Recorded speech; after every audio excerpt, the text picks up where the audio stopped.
고대나 오늘에나 전쟁은 신들의 전쟁입니다.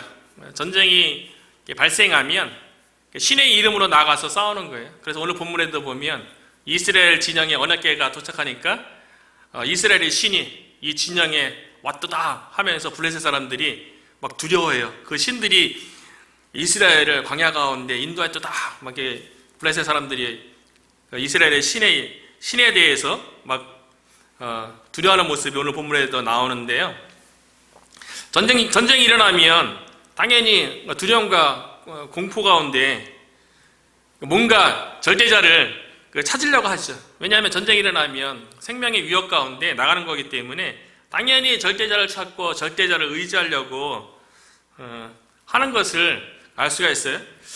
저의 경우에 군 생활을 강원도 철안 최전방에서 했어요. 대성산, 접근산 있는 곳에서 근무를 했는데 제가 군말 그 당시에 북한의 김일성 주석이 사망하는 사건이 발생했어요. 그래서 어느 날 갑자기 막 비상이 울린 거예요. 전쟁이 일어날 줄 모른다고. 그 대남방송으로 대남방송에 들리거든요. 서울을 불바다 만들겠다고. 막 그런 대남방송이 막 울려 퍼지는, 전쟁이 일어나는 게 아닌가 막 두려운 그런 상황이 있었어요. 그러니까 이제 소대장님이 와갖고 대대 전체 다 이제 다 군장 다 챙기고 전투태세하라고 막 챙겨 막 그러는데 소대장님이 들어와서 딱 그러는데 소대장님은 이제 천주교 신자예요. 그래서 저는 이제 그 당시에 그 상병으로 대대군정병이었는데 저한테 대대원들 다 이렇게 전투태세 나가려고 이제 군장 다 완전 군장 딱 하고 준비하고 있는데 저보고 전쟁 날지 어떨지 지금 상황이 위급한 상황이니까 저보고 좀 소대원들을 위해서 기도 좀 해달래요. 그래서 그 상황 가운데 제가 소대원들을 위해서 간절하게 기도하고 전쟁이 나지 않게 해달라고 우리 소대원들 다 안전하게 하나님께서 지켜달라고 막 기도했어요. 근데 소대원들 대부분 교회 안 다니거든요. 그러니까 전쟁 김일성 주석이 죽었다 그리고 서울 불바다 막 이런 대남방송 막 들리니까 다 기도하더라고요. 불신자들도 저 따라서 저보다 계급이 높은 사람들도 많이 있었는데 같이 기도하고 그러더라고요. 그리고 좀 잠잠해졌어요. 그렇게 며칠을 이렇게 훈련하고 막 그런 다음에 교회에서 새벽 기도하라는 거예요. 새벽 기도 되게 힘든데 그 당시에 이제 제가 대대군종으로 밤 11시 되면 깨갖고 위문차를 이렇게 1시간 동안 이렇게 초소 돌아다니면서 병사들 초코파이하고 커피 이렇게 대접하는 걸로 위로하고 막 그런 일을 했었거든요. 근데 새벽 기도 하라는 거예요. 6시에 기상인데 5시에 일어나서. 그래서 그 당시에 새벽 기도를 했어요. 새벽 기도를. 너무 피곤했어요. 수요 예배도 하래요. 수요 예배도. 수요 예배도 부대에서 했어요. 저희 대대가 일대되고 교회 이름이 한마음교회였는데 그 바람에 부흥됐어요.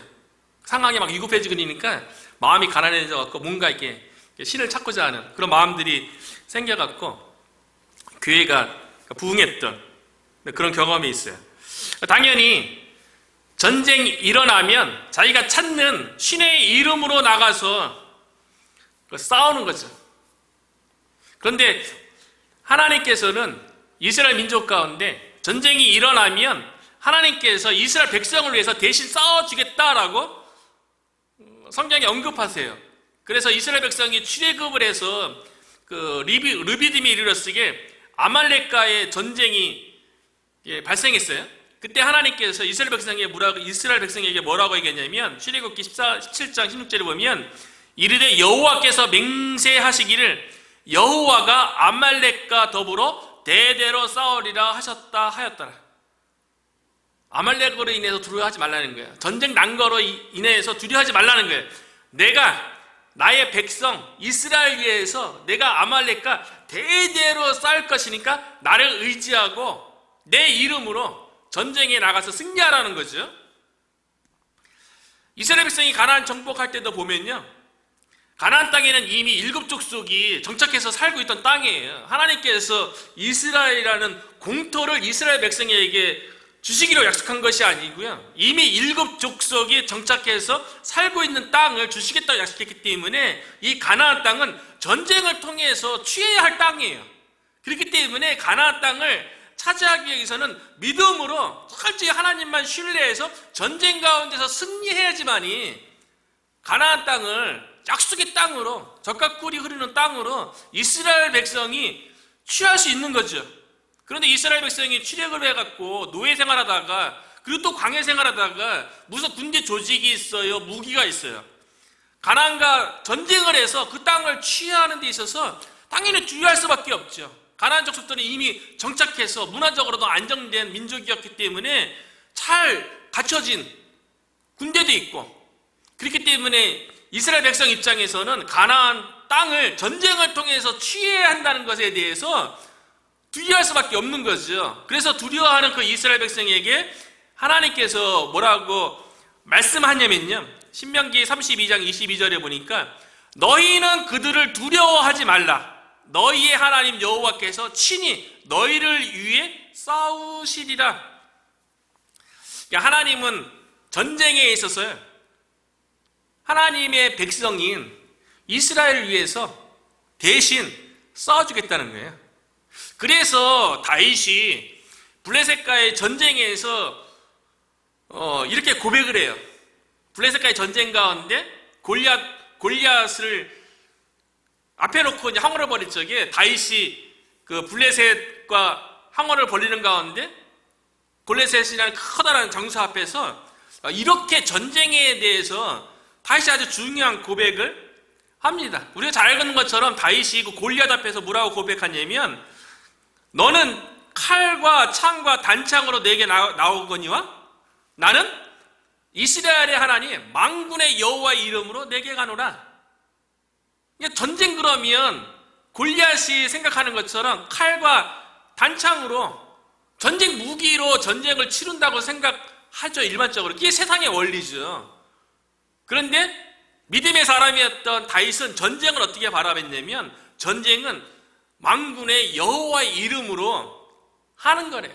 그래서 다윗 자신은 하나님의 이름으로, 믿음으로 내가 너에게 가노라, 그렇게 얘기하면서 사무엘상 17장 47절에 보면 전쟁은 여호와께 속한 것인지, 전쟁은 여호와께 속했다는 거예요. 그렇기 때문에 내가 여호와 하나님의 이름으로 내가 전쟁 가운데 나가서 싸우겠다고 다윗이 그렇게 고백을 하는 거죠. 전쟁만 하나님께 속한 것인가요? 아니죠. 온 우주 만물을 하나님께서 창조하시고 지금도 보호하시고 다스리고 계세요. 그리고 우리의 삶 가운데 모든 영역이 하나님의 주권 가운데 있죠. 하나님에게 속한 거죠. 그러면 우리가 직면한 모든 일들 가운데 하나님의 이름으로 싸울 적에 반드시 승리가 보장되는 줄로 믿습니다. 모든 것이 하나님께 속했기 때문에 그래요. 우리가 이것을 인정해야 되는 거죠. 모든 것이 하나님의 주권 가운데 있고 모든 것이 하나님께 속했기 때문에 하나님의 이름으로 나가서 우리가 직면한 문제 가운데 대면하고 싸울 적에 승리가 우리에게 반드시 보장된다는 거예요. 그런데 이스라엘 백성은요, 지금 또 블레셋과의 전쟁 가운데 있어요. 전쟁은 하나님께 속했어요.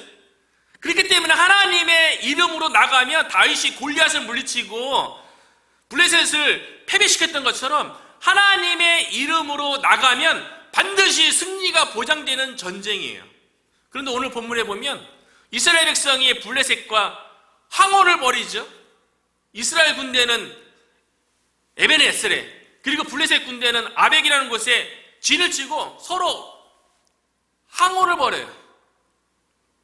그런데 마침내 그 전쟁의 결과가 드러났는데 이스라엘이 처참하게 패배한 거예요. 왜? 전쟁은 하나님께 속했고 이스라엘 백성은 하나님의 백성이고 하나님께서 하나님의 백성인 이스라엘을 내가 너희를 위해서 대신 싸워줄게, 실제로 아말렉 가운데는 하나님께서 대신 싸워서 승리케도 했잖아요. 그런데 이번에는 왜 전쟁 가운데 이스라엘이 대패하게 됐냐는 거죠. 그래서 10절에 보니까요, 이스라엘이 3만 명가량이 죽었대요. 민족적으로 대패한 거예요. 3만 명이라는 목숨을 잃은 거예요. 그리고 11절에 보면 이 블레셋과의 전쟁에서 하나님의 괴는 빼앗겼어요. 그리고 엘리의 두 아들 홈니와 비느하스, 이스라엘의 신앙의 상징이라고 할 수 있는 제사장 직분을 맡고 있는 홈니와 비느하스가 하나님의 괴를 가지고 전쟁터에 나왔죠. 그런데 하나님의 괴는 빼앗겼고 홈니와 비느하스는 그 전쟁터에서 죽임을 당했어요. 11절에 보니까 여호와 괴는 빼앗겼고, 여호와 괴가 무엇입니까? 성막 안에, 지성소에 하나님께서 임재하시고 하나님께서 이스라엘 백성의 죄를 용서하시고 그 지성소에서 하나님께서 1년에 한 번 임재하셔서 대제사장과 만나서 말씀하시고 거룩한 그 지성소에 있던 이 언약 궤가 빼앗겼어요. 이 언약 궤는 이스라엘에 있어서 신앙의 핵심이죠. 언약궤 중심으로 이스라엘 백성이 신앙생활을 하는 거죠. 그런데 하나님의 궤, 언약궤를 빼앗겼어요. 이 결과 홈니와 비느하스는 죽임을 당하고 이스라엘은 3만 명이 죽는 대패의 결과를 가져왔다는 거예요. 언약궤를 빼앗겼어요. 신앙의 중심이 무너졌어요. 이스라엘 백성이 어떻게 하나님을 섬길 수 있습니까? 이스라엘 백성이 어떻게 하나님과 대면에 만날 수 있어요? 하나님의 궤를 잃어버렸는데, 하나님의 궤를 빼앗겼더니 홈니와 비느하스가 죽임을 당하고 이스라엘 백성은 3만 명이나 죽임을 당하고 전쟁에서 이스라엘은 대패했어요. 이걸 보면 신앙이 무너지면 삶도 같이 무너지는 거예요. 하나님의 궤가 빼앗기니까 이스라엘의 삶도 무너졌던 것처럼 신앙이 무너지면 다 무너진다는 거죠. 우리의 삶에 하나님과의 관계, 신앙이 세상의 그 무엇에게 빼앗기는 것이 아니라 우리의 신앙이, 우리의 믿음이 견고하게 지킴으로 우리의 삶의 영역도, 우리의 인생도 견고하게 지켜주는 그런 복된 인생이 되기를 주의 이름으로 축원합니다. 하나님의 궤를 빼앗겼어요. 왜 빼앗겼을까요? 하나님이 함께 하시는, 하나님이 임재하는 곳이 언약궤 아니에요? 언약궤 그 위에 두 천사가 날개를 펴고 서로 마주하는 그 곳에 쉬운 자에 하나님께서 임재하는 곳이잖아요. 그러니까 언약궤 자체가 하나님의 임재의 상징이에요. 하나님이 이스라엘 백성 가운데 함께 하겠다는 징표인 거죠. 그래서 이스라엘 백성이 출애굽해서 시내산에서 성막을 짓고 법궤를 다 지은 다음에 하나님께서 성막 위에 구름 기둥으로 임재하시고 불 기둥으로 임재하셔서 이스라엘 백성을 지키시고 보호하시고 그들을 이끌어서 마침내 가나안 땅에 들어와서 그 약속의 땅에 정착한 거 아니겠어요? 그런데 어떻게 하나님이 함께 하심의 상징인 하나님의 궤가 빼앗기고 홈니와 비스는 죽임을 당하고 이스라엘은 대패를 당하는 이러한 실패를 가져왔냐는 거예요. 신앙에서도 실패를 가져왔고 이스라엘의 삶에 있어서도 실패를 왜 가져왔냐는 거죠. 크게 두 가지의 이유가 있습니다. 왜 신앙에서 실패하고 삶에서 왜 실패하는가? 오늘 본문에서 두 가지를 이야기하고 있어요. 왜 이스라엘 백성이 하나님의 궤를 빼앗겼고 이스라엘 백성이 대패하는 삶의 실패를 가져왔는가? 오늘 본문에서 두 가지를 이야기하고 있는데 첫 번째는 뭐냐면 하나님의 뜻을 구하지도 않았고요. 하나님 앞에 먼저 기도하지 않았기 때문에 이스라엘의 패배를 가져왔다는 거예요. 지금 이스라엘이 블레셋과 전쟁 가운데 있지요. 그런데 처음에 항원을 벌이다가 소규모 전투가 벌어져서 전쟁 가운데 소규모 전투가 벌어져 갖고 이스라엘 가운데 4,000명 정도가 죽임을 당했어요. 그러면 이스라엘 백성은 무엇을 해야 될까요? 하나님의 백성으로서 다윗이 고백했던 것처럼 가나안 땅에 정착하기 전에 하나님께서 이스라엘 백성을 향해서 내가 대신 너희를 위해서 싸우겠다고 약속했던 것처럼 하나님을 의지하고 하나님을 바라봐야지 그래야만 했었는데 이스라엘 백성은 하나님의 백성임에도 불구하고 블레셋과의 전쟁이 발생했는데요. 왜 전쟁이 일어났는지 하나님에게 뜻을 구하지도 않고 하나님에게 기도하지도 않고 하나님을 바라보지도 않았다는 거예요. 원래 전쟁이 일어나기 전에 처음에 4,000명이 죽임을 당하기 전에 전쟁이 일어날 것 같으면 그때부터 하나님 찾았어야죠. 문제가 발생하기 전부터 하나님 의지하고 찾았어야죠. 그게 하나님의 백성으로서 해야 할 일이죠. 하나님께서 이스라엘 백성에게 레위기 26장 12절에 보면 나는 너희 중에 행해요. 나는 너희 중에서 일한다는 거예요. 너희의 하나님이 되고 너희는 내 백성이 될 것이니라. 나는 너희 하나님이 되고 너는 나의 백성이 될 것이라고 이미 레위기에서 하나님께서 말씀했어요. 그러니까 하나님과 이스라엘 백성과의 관계는요, 이스라엘 백성에게 하나님은 왕이고요, 이스라엘 백성은 하나님에게 있어서 왕의 백성인 거예요. 그렇기 때문에 이스라엘 백성 가운데 블레셋과의 전쟁이 발생하는 상황이 벌어지면 하나님한테 물어봐야죠. 하나님께서 나는 너희의 하나님이 되겠다. 내가 너희의 왕이 되어서 너희의 삶의 모든 문제를 내가 다스리고 인도해 주겠다. 약속했잖아요.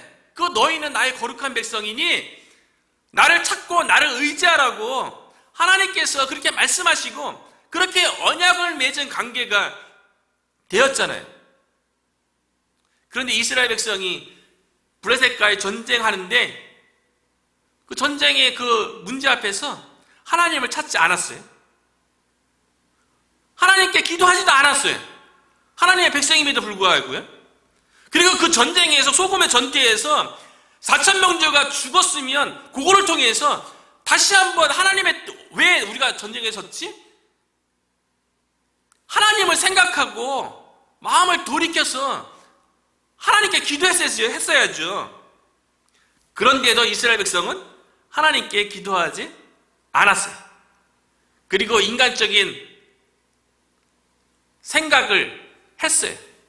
이스라엘이 4,000명 정도 소금의 전투에서 패배했는데 그 문제를 해결하고 이 전쟁에서 승리하기 위해서 기껏 이스라엘 백성이 생각해낸 거예요.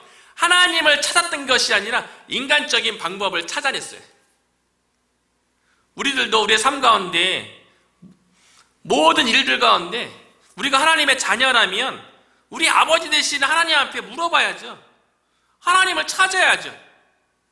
그리고 하나님의 인도하신 가운데 우리 삶 가운데 일어나는 그 문제에 대해서 해답을 얻고 그렇게 해결하려고 해야죠.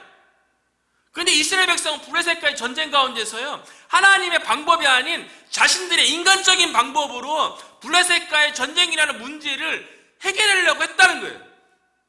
어떻게 인간적인 방법을 이스라엘 백성이 생각했냐면요, 그게 3절이에요. 3절에 보면요, 4,000명 정도가 소금에서 패배했잖아요. 그러니까 몇 명이 이스라엘로 돌아가서 이렇게 얘기합니다. 백성이 진영으로 돌아오매 이스라엘 장로들이 이르되, 이스라엘에 이제 지도자급에 있는 사람들이 회의한 것 같아요.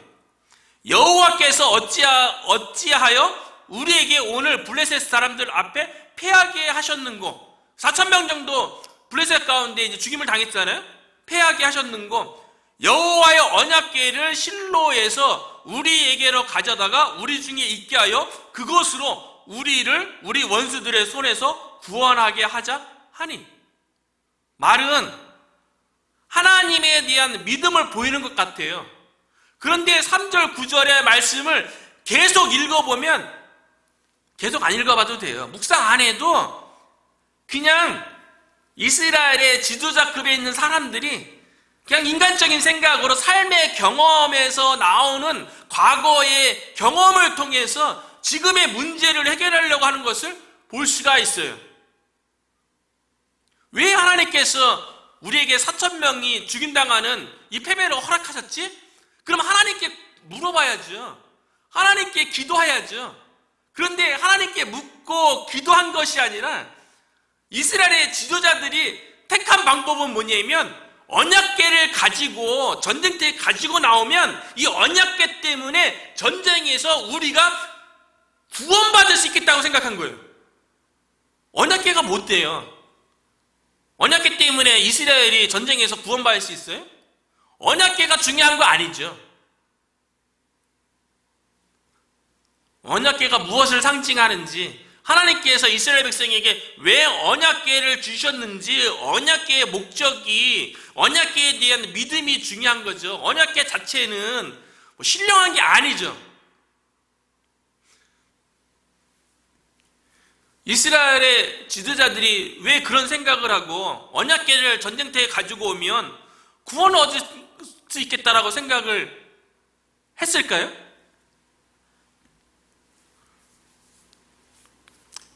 과거의 경험 때문에 그래요. 이스라엘 백성이 광야를 지날 적에 그 언약궤로 인해서 하나님께서 많은 기적을 행한 것들을 그들은 경험을 한 거예요.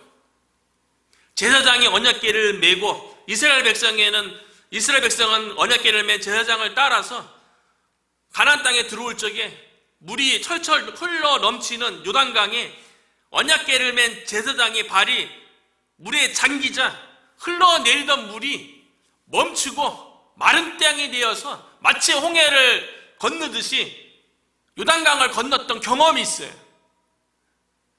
그리고 제사장이 언약궤를 메고 경관성 여리고성을 하루에 한 바퀴씩 돌고 마지막 날 7째 날은 7바퀴를 돌고 제사장이 나팔을 불고 함성을 외쳤을 적에 여리고성이 무너지는 그런 기적을 이스라엘의 장로들은 과거에 봤던 경험이 있는 거예요. 그걸 통해서 언약궤가 전쟁터에 오면 마치 요단강을 하나님께서 갈랐던 것처럼 경관성 여리고성을 하나님께서 무너뜨렸던 것처럼 언약궤가 이 전쟁터에 오면 이 언약궤로 인해서 우리가 블레셋으로부터 승리를 얻고 구원을 얻으리라, 이렇게 생각을 했다는 거죠. 언약궤에 대한 그릇된 믿음을 가진 거죠. 다윗은요, 블레셋과의 전쟁에서 어떻게 했냐면요, 다윗은 하나님께 전쟁에 대해서 일일이 물어봐요. 그래서 사무엘상 23장에 보면 블레셋이 그일라 땅을 점령하는 사건 때문에 다윗이 하나님 앞에 기도해요. 그게 이제 사무엘상 23장 2절인데요. 이에 다윗이 여호와께 묻자와 이르되 내가 가서 이 블레셋 사람들을 치리이까? 여호와께서 다윗에게 이르시되 가서 블레셋 사람들을 치고 그일라를 구원하라. 전쟁이 하나님께서 주겠고 전쟁을 하나님의 이름으로 승리하라는 것을 다윗은 이미 골리앗을 통해서 경험했기 때문에 블레셋과의 전쟁에서 동일하게 하나님께 묻고 하나님의 응답을 받고 그 전쟁에 나가서 승리하잖아요. 그런데 그 전쟁에서 백성들이 두려워하니까요, 다시 또 하나님께 물어봐요. 다윗이 여호와께 다시 묻자온데 여호와께서 대답하여 이르시되 일어나 그일라로 내려가라. 내가 블레셋 사람들을 내 손에 넘기리라. 하나님께서 구원해 주시겠다는 그 약속의 말씀을 붙잡고 블레셋과의 전쟁에서 승리하는 거예요. 우리들도 마찬가지 아닙니까? 삶 가운데 우리의 이전의 경험과 우리의 생각으로 우리의 사역을 감당해 나가는 것이 아니라, 아니면 우리의 삶의 문제를 해결해 나가는 것이 아니라 다윗처럼 일일이 물어봐야죠. 확신이 안 서면 또 다시 한번 물어보는 거죠. 마음에 여전히 두려움이 있으면 다시 하나님께 물어서 하나님으로부터 명쾌하게 들려주시는 음성을 듣고 말씀을 붙잡고 나갈 때에 우리에게 승리가 보장된다는 거죠. 저와 여러분이 삶의 연약 가운데, 사역 가운데 일일이 하나님께 묻고 하나님부터 주어지는 음성, 하나님부터 주어지는 평안을 가지고 우리에게 맡겨진 일들을 감당할 수 있기를 주님의 이름으로 축원합니다. 왜 이스라엘 백성이 신앙과 그들의 인생에서 실패한 두 번째 이유는요, 언약궤에 대한 잘못된 믿음 때문에 그렇습니다. 믿음에도 다양한 종류가 있어요. 미신이 있어요. 미신. 믿을 만한 대상이 아닌데 믿는 거예요. 이걸 우리는 미신이라고 얘기하죠. 모든 우상숭배가 다 여기에 속하는 거죠. 다음 주면 한국에서는 민족의 최대 명절인 설날인데요. 이때 되면 차례를 지내고 제사를 지내죠. 죽은 조상에 대해서 신으로, 그들이 어떻게 후손들을 돌봅니까? 신으로 섬기는 행위죠. 해와 달, 별들을 섬기는 것 다 미신이죠. 믿을 만한 대상이 아닌데 믿는 거죠. 산과 바다 이런 것들을 믿는 것, 그리고 부적을 붙여놓고 마치 그 부적이 문제를 해결할 것처럼 믿는 것 다 미신이죠. 그리고 자동차에다가 명태에 명주실을 묶어서 놔두면서 자동차가, 새 차가 안전하기를 바라는 그런 모든 행동들 다 미신적인 행동이죠. 교회 안에도 미신이 있어요. 믿을 만한 내용이 아닌데 믿는 게 미신이잖아요. 교회 안에도 보면, 한국에서 사역할 때인데요, 교회가 이제 오래된 교회예요. 그래서 이제 당회에서 교회를 증축하기로 결정을 했어요. 성도들은 많고 교회가 오래됐기 때문에 증축을 하자, 그 결론이 났어요. 그리고 이제 교회 본당을 막 뜯으려고 막 그러려고 그랬는데, 원로 장로님께서 어디서 듣고 오셨는지 그 원로 장로님 가정이 이제 그 본당 세울 적에 기초석을 원로 장로님 이름으로 그 기초석을 세웠대요. 근데 어디서 듣고 왔는지 그 기초석 건들면 원로 장로님 가정이 안 좋은 일 생긴다고 듣고 온 거예요. 그래서 교회 증축하는 일을 못하고요, 리모델링 하는 일로 바뀌었어요. 그리고 결국에는 교회를 증축이 아닌 리모델링을 하게 됐어요. 왜냐하면 원로 장로님 그 가족들이 너무 많은 거예요. 교회에. 그 지역에서도 아주 유지세요. 기초석을 내 이름으로 세웠다고 해서 그걸 건든다고 해서 후손들에게 집안에 안 좋은 일 생길 게 뭐 있어요? 그럴 만한, 믿을 만한 그 근거가 안 되잖아요. 그렇게 믿어서 교회 안에 그런 일들이 있는 거죠. 특별히 교회 안에서도 십자가에 대해서, 성경에 대해서, 십자가는 십자가고 성경은 그냥 성경인 거죠. 귀하게 여기긴 해야 되지만 이게 마치 십자가나 성경 자체가 어떤 신령함을 주는 그런 건 아니죠. 그런데 마치 성경이나 십자가에서 어떤 신령한 능력이 나오는 것처럼 그런 마음을 가지고 차에 놔두기도 하고, 그런 것들은 사실 미신적인 거죠.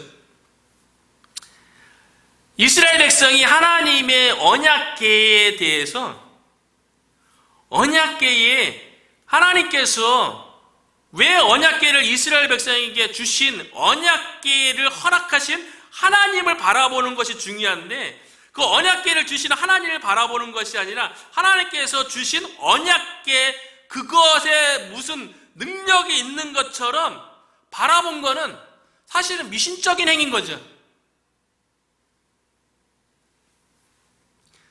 언약궤 안에는 우리가 잘 알고 있는 것처럼 아론의 쌍난 지팡이, 십계명을 새긴 두 돌판, 그 만나가 담긴 항아리가 있었잖아요. 하나님의 권능을 상징하는 거죠. 언약궤는 하나님께서 함께 하시고 임재하시고 하나님이 권능으로 이스라엘 백성과 함께 하심을 보여주는 상징적인 언약궤였던 거죠. 그 하나님을 바라봐야죠. 근데 마치 언약궤가 무슨 신령한 능력이 있는 것처럼 믿는 거는 미신적인 거죠. 그것 때문에 실패했어요. 그것 때문에 빼앗겼어요.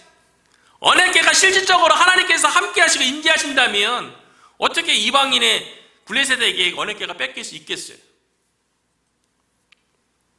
또 믿음 가운데는요, 미신적인 것만 있는 것이 아니라 맹신도 있어요. 맹신. 믿을 만한 대상을 목적 없이 믿는 거예요. 그러니까 믿을 만한 대상을 그 대상에 대해서 잘 알지 못하고 그냥 무턱대고 믿는 거죠. 믿는다고 하는데 뭘 믿는지를 모르는 것을 우리는 맹신이라고 얘기해요.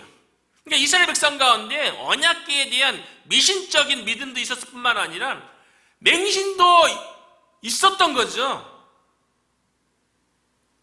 언약궤가 이스라엘 백성 가운데 어떤 의미가 있는지 제대로 알지 못하니까 하나님의 이름으로 나가서 전쟁에서 승리하는 거죠. 언약궤라는 그 법궤를 가지고 와서 그 도구를 가지고 와서 전쟁에서 승리하는 게 아니잖아요. 그래서 호세아 선지자가 이스라엘 백성에게 늘 우상 숭배하고 죄에 빠져있는 이스라엘 백성을 향해서 외쳤던 말씀이 무엇입니까? 호세아 6장 33절에 보면 그러므로 우리가 여호와를 알자. 힘써 여호와를 알자. 하나님을 믿는다고 하는데 하나님이 누군지 잘 모르는 거예요. 그렇게 섬기다 보니까 이스라엘 백성이 우상 숭배하게 되고 죄에 빠지게 되고 결국 북이스라엘은 아수리에게 멸망하게 되고 남유다는 바벨론에게 멸망하게 되는 거죠. 우리는 어떻습니까? 하나님에 대해서 예수 그리스도에 대해서 잘 알고 믿고 있습니까?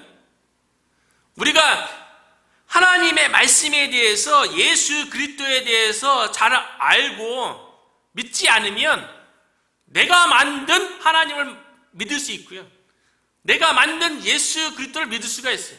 맹신이 되는 거죠. 이스라엘 백성이 언약궤를 전쟁터에 가지고 온 데에는 맹신적인 언약궤가 무엇을 의미하는지 잘 알지 못하고 단순히 과거에 언약궤가 가는 곳마다 기적이 일어났으니까 전쟁터에 오면 하나님께서 전쟁에서 승리케 하고 기적을 베풀 거다. 이런 맹신적인 믿음이 있었던 거죠. 이 맹신 때문에 신앙과 인생에서 실패했던 거죠. 이 맹신이 더 지나치면 광신이 되는 거죠. 광신. 과도하게 잘 알지도 못하면서 너 믿는 거죠. 오늘 본문에 보면 이스라엘 백성이요 5절에 보니까 여호와의 언약궤가 진영에 들어올 때 온 이스라엘이 큰 소리로 외침에 땅이 울린지라. 이스라엘 백성들이 언약궤에 대한 광적인 믿음을 보이죠. 그 소리, 야 이제 우리가 전쟁에서 이겼다. 하나님이 우리 가운데 오셨다. 광야 가운데 요단강을 건넜대. 요리고 육수를 무찔러 찌게 가나안 땅을 정복할 때 우리로 하여금 승리케 하신 그 하나님께서 지금 블레셋 가운데 승리케 할 것이다. 막 과도하게 막 외치는 거죠. 땅이 울릴 정도로 거의 언약궤에 대한 광신이죠. 전쟁이 아직 끝나지도 않았는데 마치 전쟁에서 승리한 것처럼 언약궤 때문에 그런 믿음을 가지고 있는 거예요. 우리들도 신앙생활 가운데 이런 모습 가질 때가 있어요. 미신적인 모습도 가질 때가 있고요. 맹신적인 믿음 가질 때가 있고요. 광신적인 어떤 문제가 해결되거나 끝난 건 아닌데 마치 해결된 것처럼 내용에 대해서 잘 알지 못하면서 흥분할 수 있는 우리의 그의 모습도 우리 가운데 있는 거죠. 그러니까 이스라엘 백성이 언약궤로 인해서 크게 외치며 막 땅이 울릴 정도가 되니까요, 블레셋 사람들이 언약궤로 인해서 두려운 마음이 생긴 거예요. 블레셋 사람도 봤죠. 이스라엘 백성이 광야를 지나서 요단강을 건너서 가나안 땅에 정착하는 동안 그 언약궤의 하나님께서 이스라엘 백성 가운데 어떤 기적을 베풀었는지 블레셋도 알고 있었던 거예요. 그래서 블레셋 백성이 두려워하기를요, 7절 8절에 보니까 블레셋 사람이 두려워하여 이르되 신이 진영에 이르렀도다 하고 또 이르되 우리에게 화로다. 전날에는 이런 일이 없었도다. 우리에게 화로다. 누가 우리를 이 능한 신들의 손에서 건지리요. 그들은 광야에서 여러 가지 재앙을 애굽을 친 신들이니라. 이스라엘의 하나님 여호와가 어떤 신인지 블레셋 사람들이 더 잘 알아요. 두려워해요. 근데 실상은 이 전쟁에서 어떻게 됐습니까? 이스라엘이 대패했어요. 3만 명이 죽었어요. 하나님의 궤는 빼앗겼어요. 그 홈리와 비느하스는 죽임당했어요. 전쟁을 하나님께 속했잖아요. 하나님의 이름으로 전쟁에 나가면 반드시 승리하겠다고 하나님께 약속해서 주셨고요. 너희가 내 이름으로 나가면 내가 너희를 위해 싸우겠다고 그렇게 언약까지 맺어놨음에도 불구하고 이스라엘 백성에게 뭐가 문제예요? 그릇된 믿음 때문에 그런 거예요. 그릇된 믿음이 그들의 신앙을 실패하게 했고, 그릇된 믿음이 이스라엘 민족으로 하여금 실패하게 했다는 거예요. 우리는 어떠한 믿음을 가지고 있습니까? 말씀 가운데, 복음 가운데, 올바른 믿음, 견고한 믿음 가운데 우리가 견고하게 섰으면 좋겠어요. 우리의 삶 가운데 있는 모든 우리가 직면한 문제들, 어려움들, 그리고 영적 도전 가운데 늘 우리가 직면하잖아요. 사탄은 우리로 하여금 생각 속에 부정적인 생각, 악한 생각, 우리를 끊임없이 공격하죠. 그리고 우리의 연약함을 막 건들잖아요. 그래서 감정이 폭발하게끔, 그리고 세상적인 탐욕으로 우리를 유혹하기도 하고, 이런 영적 전쟁 가운데, 그리고 우리가 직면한 여러 가지 삶의 문제 가운데, 사역의 문제 가운데 우리가 오직 모든 것이 하나님께 속했기 때문에 하나님의 이름으로, 하나님의 말씀에 근거한 올바른 믿음, 올바른 믿음으로 우리가 영적 전쟁 가운데, 우리의 삶에 직면한 모든 문제 가운데 저와 여러분이 승리하고 실패하지 아니하기를 주님의 이름으로 축원합니다.